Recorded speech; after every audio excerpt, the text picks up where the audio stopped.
Hey, hey, hey, happy Tuesday. Come on in, pull up a chair. The Gaming Gang Dispatch is in the air.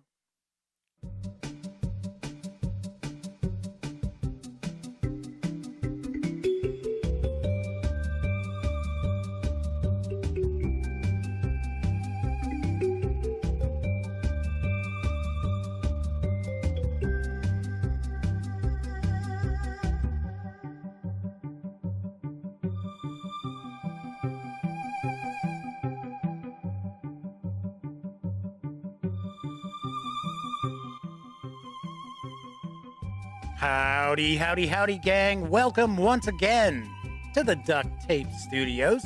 I'm Jeff McAleer, your host, here at the Gaming Gang Dispatch, brought to you by thegaminggang.com, of which I happen to be the founder and editor-in-chief. So welcome aboard. Tonight is Tuesday, April 12th, 2022. This is live stream 776.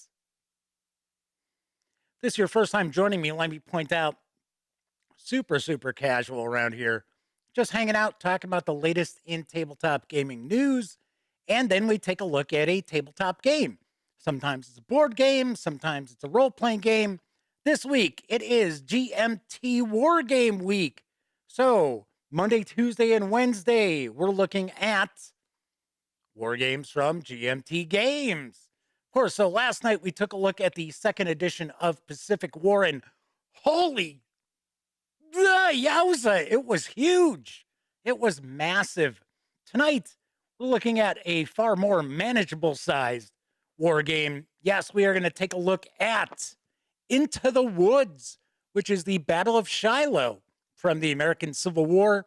And we will be diving in and taking a first look in just a bit.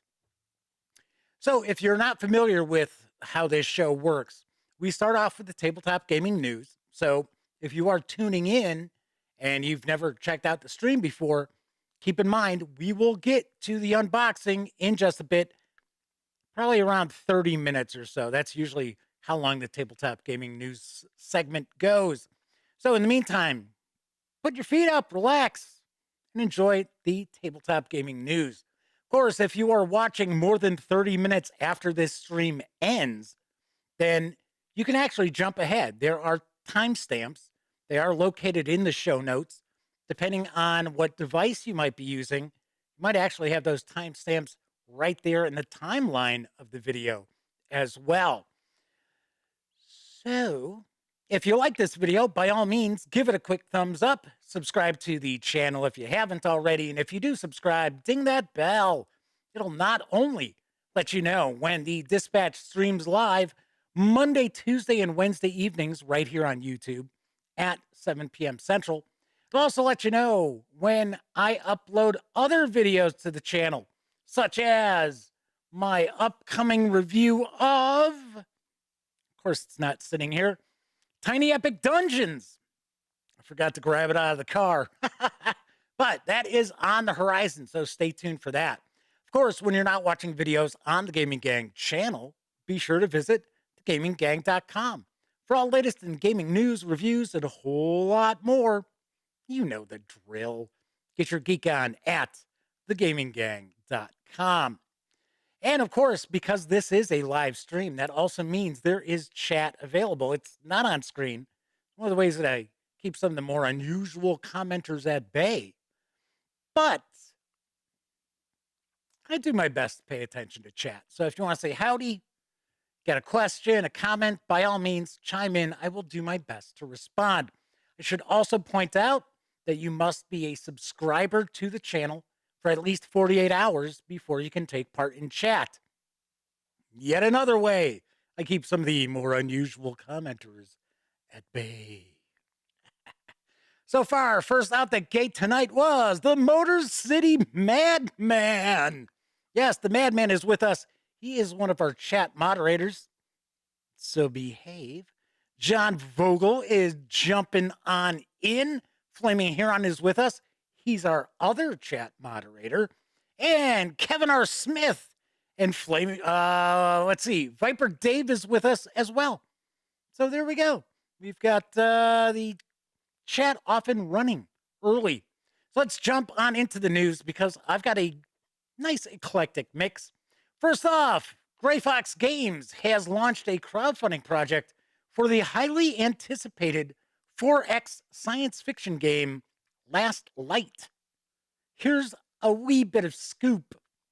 Last Light is a fast-paced 4X game with 3D planets and a rotating board in which players play asymmetrical alien factions simultaneously to gather light right before the heat death of the universe. Oh, that's a feel-good kind of theme there. Each turn, players select an action card. Then all players take their actions simultaneously, exploring planets, mining for resources, gaining new technologies, and commanding fleets, all while racing to the center of a rotating board to be last known where a white dwarf star is available to gather light for their civilization to survive.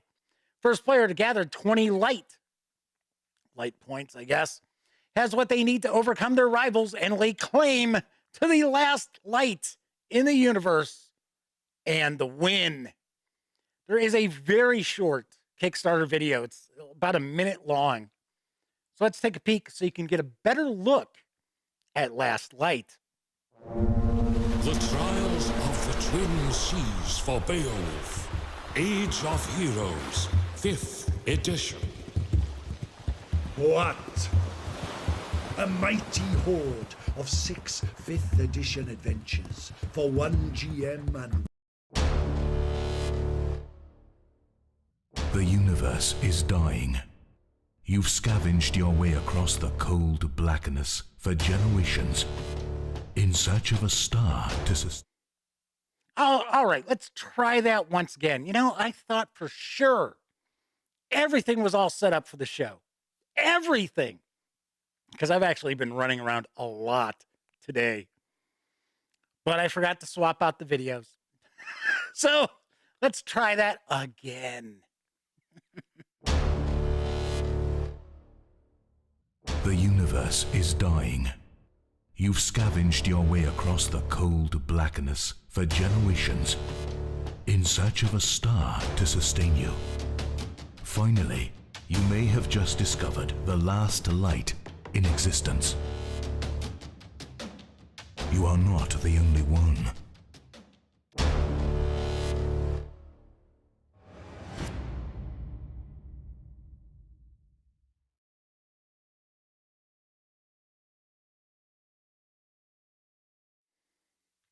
Last Light is for 2 to 4 players, ages 14 and up, plays in around 45 to 75 minutes.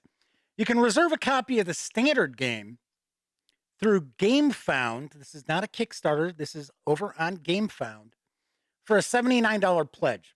There is a deluxe edition, which is a $109 pledge, or you can go all in, get the deluxe edition and all the other goodies, as well as an 8-player expansion. So it's not jumping from 4 to 6. It's jumping from 4 to 8.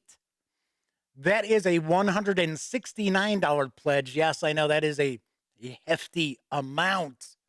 But you can pledge your support through May 6th.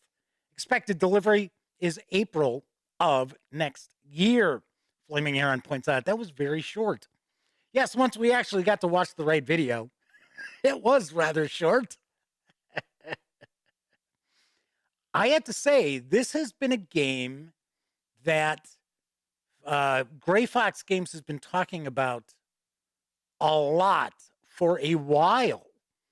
So this, I believe, if I remember correctly, this was announced back in October that it was going to be coming to Kickstarter. And it had actually made some like top games to look forward to in 2022 lists from some outlets out there. Myself personally, if the game's not appearing in stores in that year, I don't know how you say that it's, you know, oh, hey, this is one of the top games in 2022 that's going to arrive in 2023. But you know what I mean. I don't know. But this does look kind of interesting with all those little 3D planets in that. Pretty sweet. David Weisberger is joined us. Welcome aboard, David. Thanks for swinging in and hanging out in chat with us. Let's move on to our next news piece because Pocket Detective Season 1 is making its way into stores this June. Here's the skinny from Lucky Duck Games. In the Pocket Detective game series, players take on the roles of investigators trying to get to the bottom of tangled cases and mysterious stories. Gather clues, interrogate suspects, perform arrests, and identify evidence to successfully solve the case. On their turn, each player chooses an available card to investigate. These cards can represent a clue, a location, witness interrogation. We have ways of making you talk! Special action, arrest of a suspect, etc. Players will discover what actually happened by investigating leads on these cards. The objective is to solve a case in a minimum number of turns. Pocket Detective Season 1 includes 3 cooperative card-based cases, which will test your deduction. Test your investigative skills with 3 cases with Murder at the University, Dangerous Liaisons, and Time is Running Out. Pocket Detective Season 1 is for 1 to 6 players ages 10 and up. Plays around 60 minutes. It's going to carry an MSRP of $29.99 when it arrives in June. I like the art style to this. Looks pretty interesting. Lucky Duck Games has this thing about mystery games and deduction games. So I got to be honest, I don't know if this is the sort of game where you play a case once and that's it, or if this has replayability to it or not. I'm going to take a stab. It's probably a one and done, but still looks kind of interesting. Let's talk about some role-playing game news, because on the near horizon comes Fearful Symmetries for Trail of Cthulhu. Here's the latest from Pelgrane Press about the supplement. For we wrestle not against flesh and blood, but against principalities, against powers, against the rulers of the darkness of this world, against spiritual wickedness in high places. That was William Blake. The Secret War is coming to England, and you are the warriors. Albion, the primeval and perfect England of William Blake, is broken by war in heaven and turmoil against mankind. Heroes arise to build Jerusalem anew in the green and pleasant land, guided by Blake's visionary poetry. In this supplement to Trail of Cthulhu, you play a group of magicians exploring the magical revival, wielding the terrible double-edged power that grants both dominion and degeneration. With its companion volume, The Book of the New Jerusalem, Fearful Symmetries gives the keeper guidelines for building an improvised campaign with dangers drawn from English folklore and mythos abomination. 4 systems of magic are described, along with locations, threats, tomes, and characters. Use Fearful Symmetries to flesh out the struggle between the lurking horror and the shriveled good intentions of those who think such power can be contained and controlled by mere mortals. The magical battle for England is coming. Is your humanity the price of victory? This 224-page hardcover can be pre-ordered from Pelgrane Press for $39.95. It is, I think it's right around the corner. I think this is coming out very, very soon. It includes that PDF, don't forget, but if you want just the PDF alone, you can do that as well and order it for $24.95. Nice to see Trail of Cthulhu still getting support, because it seemed to me, now, I don't have a great connection with Pelgrane Press. So, I mean, they've never sent anything review or anything like that. But it seemed to me almost like, from the outside looking in, once again, I don't follow the company that closely, but it seemed like there was more focus on Knight's Dark Agents or Knight's Black Agents. I think it's Knight's Black Agents. And going back a while, but the Dracula dossier. So I kind of got the impression that they seem to be focusing more on Knight's Black Agents and to some extent Cthulhu Confidential. So it's good to see some new releases for Trail of Cthulhu. I will talk about the other supplement that is going to be available on tomorrow's show. So let's talk about a new bundle of holding, because the Sly Flourish line of 5th edition releases for the Lazy Dungeon Master and Fantastic Adventures has received a new money-saving bundle of holding. Here's the deets on the deal. Adventurer! This new Sly Flourish bundle brings you the Lazy Dungeon Master and Fantastic Adventures lines from Sly Flourish. Since 2009, the Lazy DM himself, Mike Shea, has published books, articles, podcasts, and videos that help game masters run great tabletop role-playing game sessions. With the core doctrine of prepare what matters to our game, the Sly Flourish books detail 8 steps to help DMs quickly conjure exactly what they need at the table, with a focus on staying flexible and being able to improvise as the story expands. And the Fantastic Adventure series takes that wisdom from the table to the page, with scenarios, layers, and locations you can easily drop into any fantasy campaign. This new offer presents PDFs of most of the Sly Flourish line through 2021. For just $5.95, you'll get all 4 titles in the Lazy collection as a retail value of $22 as DRM-free PDFs, including the book that started it all, Sly Flourish's Dungeon Master Tips, plus the Lazy Dungeon Master, Return of the Lazy Dungeon Master, and the Lazy DM's Workbook. And if you pay more than the current threshold price of $19.98, you'll level up and also get the entire fantastic collection. It's fantastic. With 8 titles in the Fantastic Adventures series, worth an additional $80, including the adventures, locations, layers, and the Ruins of Grendel Root scenario collections, plus 4 beautiful art books that accompany the main books. These savings run through April 20th. 10% of your payment after gateway fees will be donated to Direct Relief. 245 Trioxins with us in chat. Good to see you. And they point out that they really enjoy Sly Flourish's stuff. I have heard good things. I have heard really good things. I gotta be honest, though, I have never taken a look at any of the releases that have come from Mike Shea, which is funny because that name, my brother had a really good friend back in high school named Mike Shea. So as soon as I saw that a few years ago, I was like, no, it couldn't be, could it?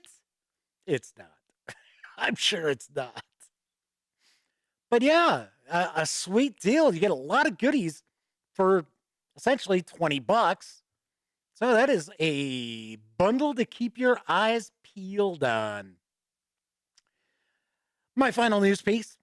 Crowbar Creative has a quick start available now for an upcoming role-playing game, which is going to be crowdfunded later this year. Here's the dope on Dr. Grorbort's Scientific Adventure Violence. Behold, the age of scientific adventure is upon us. It's a time of intrepid space explorers, pipe-puffing imperialists, dowdy freedom fighters, rocket-fueled missionaries, and mad scientists. Of ray guns, rocketry, robots, radio waves. Did I mention ray guns? Dr. Grorbort's Scientific Adventure Violence is a retro-futuristic setting and supplement for tabletop role-playing gamery, based on the comics, art, and universe created by Weta Workshop's Greg Broadmoor. This is a unique and comprehensive guide to creating outlandish interplanetary adventures. It is lavishly illustrated with art by Broadmoor and Weta Workshop and is designed for use with the 5th edition of some games with dragons and other silly, scientifically unfounded elements. This quick start number 1 features setting details and rules, 5 pre-generated, ready-to-play characters, plus scores of new creatures, weapons, gadgets, and vehicles, all in a maniacally flavorful, yet accessible and easy-to-run format, no matter what rule system you prefer. Developed by Crowbar Creative and licensed by Stardog, Dr. Grodbort's Scientific Adventure Violence, say that 5 times fast, will be published by Exalted Funeral and will kickstart in August. In the run-up to the crowdfunding campaign, a trove of quick start material is being released. This first batch, which contains setting information and rules, an adventure module, 5 pre-generated characters, and dozens of monsters, weapons, equipment, and NPCs. Additional quick start materials, 4 adventure paths, 8 more pre-gens, and more monsters will be released in April, May, June, and July on the Crowbar Creative Patreon. Patreon! Why, I oughta. The 121-page PDF, as well as pre-generated characters for the Dr. Grodbort's Scientific Adventure Violence Quick Start 1 are absolutely free over at Drive-Thru RPG. Don't miss out. This looks awesome. There's no doubt about it. This looks great. I have to say, no doubt, this probably requires a tip of the old cap to Frank Chadwick's Space 1889. But I think this looks awesome. Now, you might remember Crowbar Creative made Rackham Vale, which I reviewed and thought was fantastic. I thought it was excellent. So go head on over to Drive-Thru RPG, download this absolutely free, and check it out. Jesus Nava is with us in chat. Howdy, howdy. All right, that is it for the news tonight. I was just talking about Drive-Thru RPG. Don't forget, the Gaming Gang, thus the Dispatch, is affiliated with the One Bookshelf sites. So if you are going to visit, say, Drive-Thru RPG, say, I don't know, to go get that free Quick Start 1, be sure to stop by thegaminggang.com first.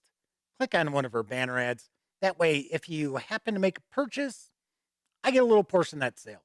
And all those nickels, dimes, and quarters really do add up and help keep thegaminggang.com around. No joke. Really does. I say it every show, but it is seriously true. It really, really is true. And I really, really appreciate all of you out there who utilize those banner ads over on thegaminggang.com, because without that, I don't know what I would do with the website, because I don't have no GoDaddy hosting.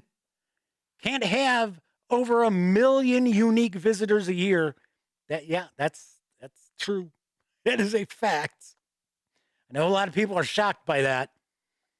A lot of people who watch the videos and that have never visited thegaminggang.com, but a lot of other people do. The ones who don't watch the videos. So yes, thank you very much. And of course, if you like this video, if you dig the channel, if you find thegaminggang.com to be a valuable resource, if you like what we do, you can always buy me a cup of coffee or some soda by swinging on over to paypal.me/thegaminggang and making a small donation. Yes, the Madman recently did that. Thank you kindly. In fact, thank you to everyone who does that as well.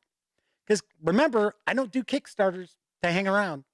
So it is Drive-Thru RPG, paypal.me, and some advertising on the website. That is what keeps it afloat. As I get rich, just amazingly wealthy. All right, so that was it for the news tonight. Zipped through that pretty quickly. So I will be jumping into our first look at Into the Woods in just a moment. But I was running around today. I was like, I wasn't even sure if I was going to get the stream started on time. In fact, I was eating dinner down here in the Duct Tape Studios, which I never do. And I didn't even get to finish. So yes, that was why we were looking at the wrong video for Last Light. I was like, damn it. It's like, yeah. Hey, it happens. What can I tell you? It happens. All right. So I think before we jump into our unboxing, it is time for a brief intermission. It's time to refresh. For your convenience, we have an attractive snack stand with a parade of items to tempt your taste. Buttered popcorn, golden good and hot from the popper, sizzling hot dogs, cradled in fresh, fluffy buns, ice cream treats and other good things to eat, plus ice-cold Coca-Cola. So bright, so bracing with the taste and tingle all its own. Pause and refresh with a Coke at our snack stand. Right now.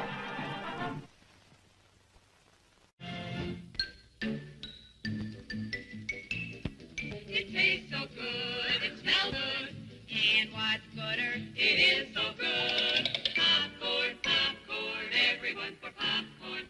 Do it now. Pop out for a big box of fresh, delicious popcorn. It tastes good, and it's good for you. Popcorn, popcorn, everyone for popcorn. Let's all pop out for popcorn. Huh. For some strange reason, I got a taste for popcorn now. I don't know why. So tonight, I am going to dive in and take a first look at Into the Woods from GMT Games. That's right, it is GMT Wargame Week here on the Gaming Gang Dispatch. Into the Woods is designed by Dick Whitaker, with art and graphic design provided by Charles Kibler and Roger B. McGowan. The game is for 1 to 4 players, ages 14 and up, plays in 3 hours or more. It's going to be depending on scenario, no doubt. Does carry an MSRP of $59. So let's swing on over to, hey, fine folks over at Crowbar Creative have swung in. Howdy, howdy. I like that. Thanks for the enthusiastic coverage. It looks awesome. How can I not be enthusiastic about it? I only share news pieces of stuff that I find to be interesting.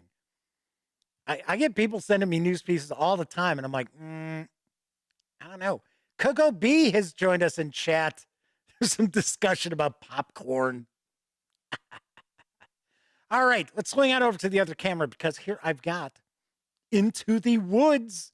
And, oh no, our good old camera is at it again. Damn you, Sony. Oh boy. All right, hold on.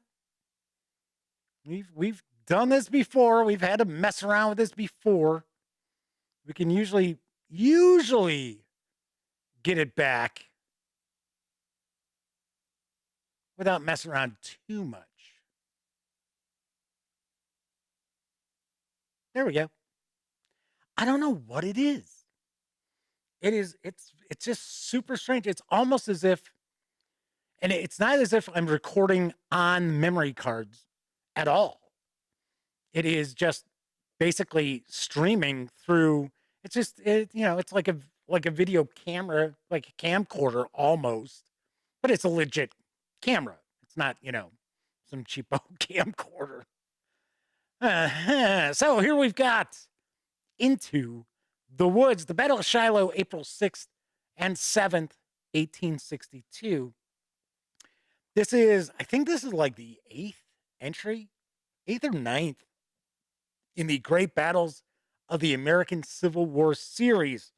And as the front of the box points out, series was designed by Richard Berg. So let's take a look at the back here. Oh, right up right here. It says Into the Woods is the 8th installment in the Great Battles of the American Civil War series. It depicts the pivotal Western theater battle of Shiloh, also known as Pittsburgh Landing. This is the game in which General Albert Sidney battle. I said game. This is the battle in which General Albert Sidney Johnson cast caution to the wind and launched the rebel army of Mississippi in a desperate surprise attack on Grant's Army of the Tennessee before Buell's Army of the Ohio could reinforce it. The novice soldiers and amateur leaders of the two similarly sized armies grappled desperately in what became the bloodiest battle of the war so far. Shiloh determined not only the fate of Central Tennessee, but that of both Army commanders. If U.S. Grant had lost here, theater commander Henry Halleck, who couldn't stand Grant, would have likely relieved him of duty, removing the North's most valuable army leader with dramatic effects on the remainder of the war. If A.S. Johnson had won, he would have gained a good part of Tennessee as well as his reputation. He knew this was a desperate gamble and risked all, including, ultimately, his life. Let's get the shrink wrap on off here. So as you can see, it is for 1 to 4 players. I was kind of surprised by the player count. I was expecting it to be 2. Ages 14 and up, 3 to 8 hours. Complexity level is a 7, so it is up there. We already know, at least in my opinion, GMT usually has their complexity a little lower than what it turns out to be. So it's going to be fairly complex. And it is a rather solitaire suitable war game. So let's jump on in. As I mentioned last night, I've always found Battle of Shiloh to be very interesting. So here we've got the battle book. You know what? Let's look at the series rule book first. And one of the reasons why is because it was really Ulysses S. Grant's like first bloodying. Of course, there had been the Fort Donaldson, but really there wasn't a big battle. He basically had outmaneuvered the Confederates who surrendered. All right, so we're looking through the rules here. Stacking and extension, talking about extended lines.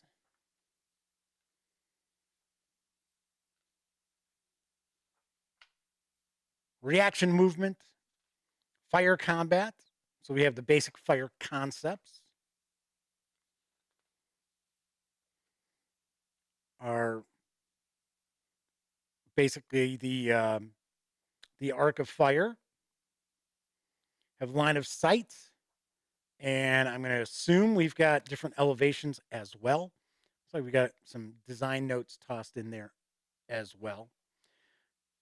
So Shiloh started out, it was effectively a 2-day battle. And the Confederates really handed it to the Union the first day.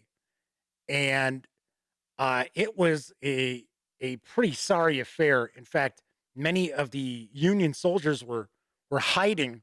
They were cowering at Pittsburgh Landing, which was kind of a bluff that overlooked the river.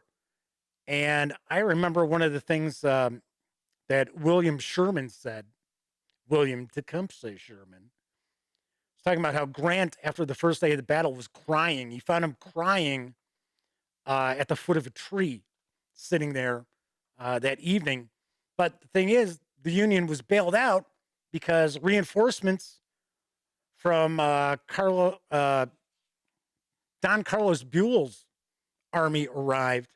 And the one thing that I always found interesting with Sherman and Grant is that was the battle that really established their relationship and their knowledge that they could depend on each other.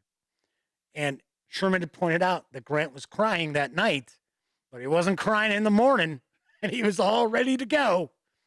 And Shiloh was a Union victory. It was a hard-fought victory.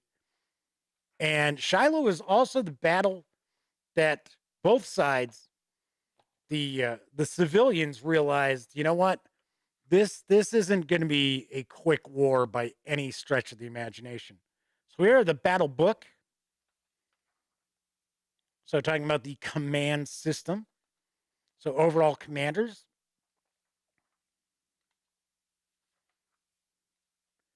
Talking about fire combat here.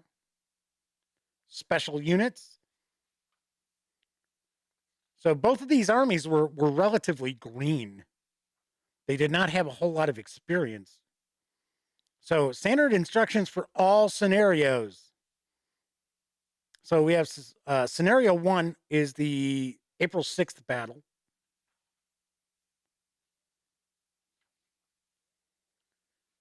Looks like we've got the setup for the various different units and what hexes they're located in. Here we have the Confederate setup. Now, one of the other interesting aspects of Shiloh was Albert Sidney Johnson died. He was shot through the heel of his foot, and his surgeon had actually gone to tend to some Union prisoners who were wounded, and nobody knew how to tie a tourniquet. So Albert Sidney Johnson actually died. He bled out from a wound that he very easily could have survived. And Albert Sidney Johnson was one of the most highly thought of commanders in on the Confederate side. He was thought of way higher than I should say Lee. I almost said Grant. Well, Grant, yeah, it was higher than Grant. But yeah, I always thought it's one of those what ifs. It's like, what if Johnson had survived that battle? And I got to say that the Union would have won. Doesn't matter. Doesn't matter who was in command of the Union armies. They just had the technological advantage and they had the manpower advantage that the Confederates were never going to win. All right, just taking a look through some of the various different scenarios here. Road to Pittsburgh Landing.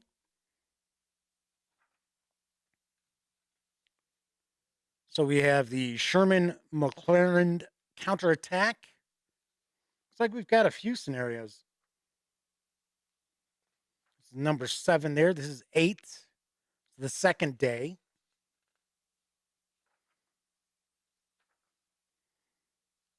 And then we have a day 2 variant. Oops. Crowbar Creative says, Jeff's dropping some anecdotal knowledge. I just know quite a bit about the American Civil War. P.T. Beauregard was he wanted to be the overall commander. He became the overall commander when Johnson died. But interestingly enough, at the end of the second day, Beauregard wanted to push the attack. He wanted to continue fighting into the night. And Johnson did not want any part of that. And to be honest, if they had, the Union probably would have broke because they didn't have Buell's reinforcements yet. They showed up all throughout the evening. All righty. So looks like what was our last scenario here? Johnson has his way. Oh, here we go. Here's a hypothetical. So it says this tackles 2 major what-if questions. What might have happened if the Confederate Army were able to reach its assault positions by the end of Friday, April 4th? Would they have had the advantage of a more complete surprise? What about the additional time to defeat Grant before Buell arrived? Then we also have, what if the Army of Mississippi had deployed for battle using Johnson's plan rather than Thomas Jordan's plan? With 3 corps in line, I thought we were going to have what if Johnson didn't get killed in the midst of the battle. So Crowbar Creative says if they had me as their American history teacher in 9th grade, they'd know 800% more about the subject. Personally, I find the American Civil War is probably one of the most important events to ever take place in American history. And I recommend if people have not seen it, I mean, it's super old now, but definitely check out Ken Burns' Civil War documentary. Is fantastic. I mean, it really changed how documentaries were made. So that is a great primer on the American Civil War.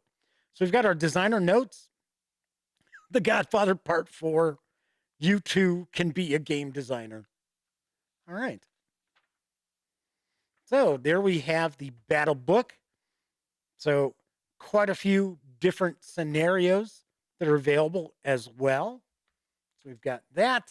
Now let's take a look at some of these punch boards, because we've got quite a few counters here. These look like these are informational. Yeah, Man says, forget the History Channel. Just sit and listen to Jeff. And then Kevin says, yeah, since the History Channel is nothing but Pawn Stars these days. I have to chuckle because if you follow the Dispatch, you've probably heard me say this in the past. I refer to the History Channel as the channel because there's no history on it.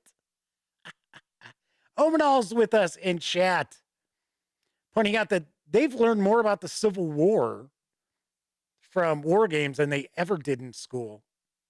Yeah, I would say through my reading, and I also toured some of the Civil War battlefields years ago.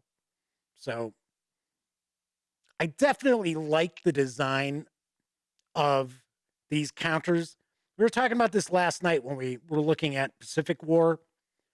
To me, this has a little bit of visual flair, a little visual pop as we take a peek here, as opposed to just having a little infantry symbol or cavalry symbol or artillery symbol.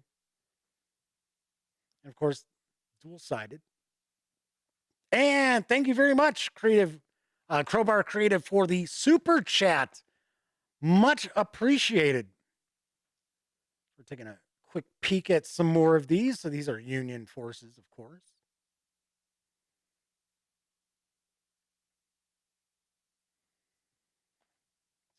And a bunch of numbered tokens here. And quite a few counter sheets here. Looks like we've got some more informational counters as well. So low ammunition, out of ammunition, fatigue. Okay, so our map, our board is paper. It looks like it's pretty large. It looks like it's broken into a couple of maps. So here we have our terrain key, battle events chart, ammunition resupply, and then we've got a hex map, of course. Of course, this is what people consider to be a traditional hex encounter sort of war game. Although the American Civil War series has some relatively modern kind of flair to it. Oh, we've got more than just 2 maps. Looks like we may have some specific scenario maps. Okay, so this is the bottom section.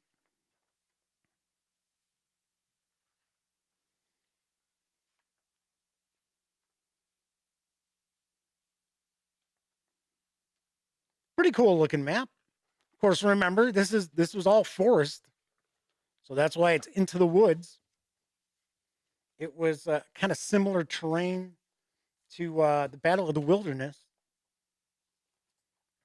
So here's sound the long roll. So this is scenario 2. This looks like this is probably an introductory scenario. It's only got a couple of turns on the turn track. And then here we've got scenario 6. This is the Sherman McClernand counterattack.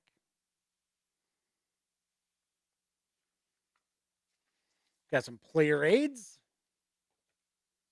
Nice thick cardstock here. I'm guessing we've got a couple of them.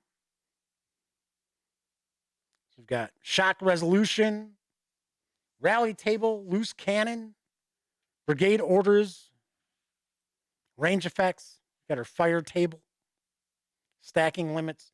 So everything you need is right here at your fingertips. Got a couple of terrain effects charts right here. And then second disorder table. Quite a bit in this.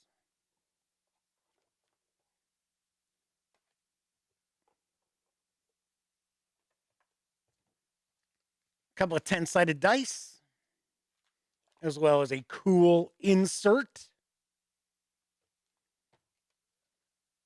So we also have an alert schedule for the April 6th historical scenario. The roar of the battle in the distance was plainly heard. So these are rules for Union Brigade missions. Here's our battle events chart, which I thought I saw we had on the map as well, if depending on what scenario you'd be using. So we actually have a couple of these. And then we have ammo resupply, which is probably for artillery. No, we've got small arms. Okay. Then we have our turn track for scenarios 1 to 9. And abandoned artillery holding boxes. That's kind of cool. I like that. And then the turn track for scenario 10. This is the hypothetical.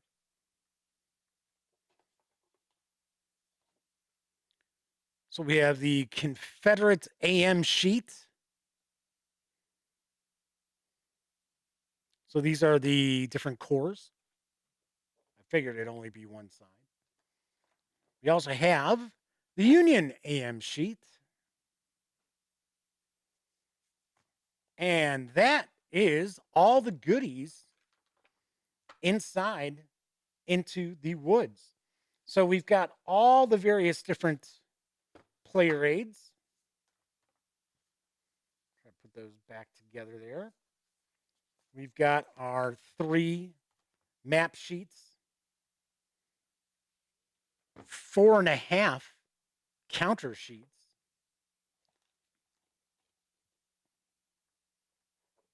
I forgot to put the 10-sided dice in there. Toss them back in there. We have our battle book. And we also have the series rule book. And that is what we find when we take everything from Into the Woods, the Battle of Shiloh, outside the box. Crowbar Creative asked, based on my knowledge of the subject, is this game pretty true to history? I don't know. This is unboxing. I have not played it, so I can't tell you without really getting, diving in to playing this a few times. So Omanal says they like the Canadian documentary 10,000 Day War on Vietnam better than the Ken Burns version. I don't know. I thought his Vietnam documentary was pretty decent. I just watched his Benjamin Franklin. I thought it was pretty good. I didn't think it was fantastic. In fact, I got to be honest. I thought they sort of sold him short on all the inventions in that. I don't think there was enough discussion of him as a scientist. There was some, but I thought they had gone a little heavier into it. So there we go. That is Into the Woods. Once again, it is designed by Dick Whitaker, and it is for 1 to 4 players, ages 14 and up, plays in 3 to 8 hours, and carries an MSRP of $59. Pretty solid price for what we've seen is inside. All right. I will hopefully, fingers crossed, get an opportunity to get this to the table at some point to check it out and get you a review.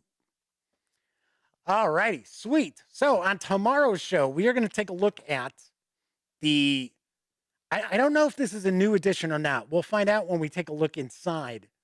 But we do know that this is at least a reprint of the Victory Games Vietnam 1965 to 1975.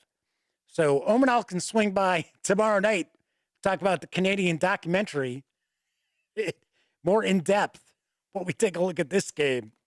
So I remember this game. I did not own it, but I had borrowed it, and for some reason, I want to say it was my pal Scott Weagle, who you have seen pop into chat from time to time.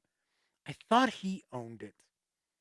I might be wrong. It might have been my best friend Elliot Miller's nephew Paul who had it. One of the two. But I remember playing it a couple of times. We never finished up an entire scenario, but I seem to recall it was pretty good. So we're going to take a peek at this on tomorrow's live stream. All right. So Flaming Heron says, damn, those joined together would be a huge map. Yes. That looked like an awfully large map. So a couple of nights in a row, we've looked at war games that you need a solidly large table to get away with if you were going to play the whole, shebang, not just a smaller scenario. All right. So that is it for this time out. If you like this video, by all means, please give it a quick thumbs up. Subscribe to the channel if you haven't already. And if you do subscribe, ding that bell. Because not only will it let you know when the Gaming Gang Dispatch streams live Monday, Tuesday, and Wednesday evenings right here on YouTube, it'll also let you know when I upload other videos, such as my upcoming review of Tiny Epic Dungeons. I couldn't get that out, couldn't spit that out. It's like from Gamelin Games. That is on the near horizon. All right, everybody, thank you very much for hanging out. If you took part in chat, extra experience points for you. In fact, I think you've all leveled up. You have now all leveled up. You are all now level 2 chatters. Of course, I know not everybody gets a chance to watch live. Doesn't matter if you're watching live or on Memorex. I really, really appreciate each and every one of you taking time out of your busy lives to watch any of the videos on this channel. All right, I will be back tomorrow. So, of course, don't forget, here's hoping each and every one of you gets to enjoy plenty of great gaming with your gangs.